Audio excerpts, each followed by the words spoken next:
कर्मचाऱ्यांची आर्थिक फसवणूक, शेतकऱ्यांचे चुकारे थकीत. मानस अग्रो विरोधात बेमुदत उपोषणाचा इशारा. भंडारा जिल्ह्यातील देव्हाणा येथील मानस अग्रो अँड इन्फ्रा लिमिटेड कारखान्याविरोधात कर्मचाऱ्यांची आर्थिक फसवणूक आणि शेतकऱ्यांचे उसाचे चुकारे थकविल्याप्रकरणी स्वराज्य युवा एकता फाउंडेशनने तीव्र भूमिका घेतली आहे. संबंधित प्रकरणात तातडीने कारवाई न झाल्यास बेमुदत आमरण उपोषण करण्यात येईल असा इशारा निवेदनाद्वारे देण्यात आला.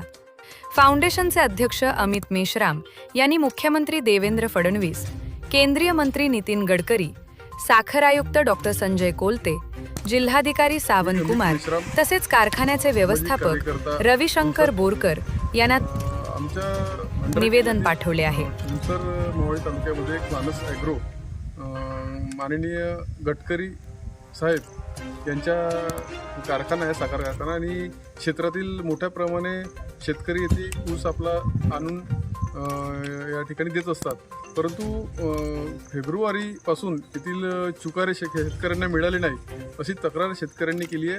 त्याच्यामुळे त्यांच्या उदरनिर्वाहाचा प्रश्न निर्माण झाला आहे. तरी आज शेतकऱ्यांना त्यांच्या थकीत चुकारे तातडीने द्यावे, तसेच कर्मचाऱ्यांच्या नावाने लोन काढण्यात आलेल्या कंपनीने अशी उचल केलेली आहे, परंतु कर्मचाऱ्यांच्या खात्यामध्ये पैसे जमा झाले नाही अशी तक्रारसुद्धा केलेली आहे. त्या संदर्भात आज आम्ही या साखर कारखान्यात निवेदन द्यायला आलो आणि या कर्मचाऱ्यांचे व शेतकऱ्यांचे प्रश्न तातडीने सोडावे, अन्यथा तुमच्या साखर कारखान्यासमोर बेमुदत आमरण उपोषण करण्यात येईल असा या ठिकाणी या निवेदनाच्या माध्यमातून इशारा दिलेला आहे.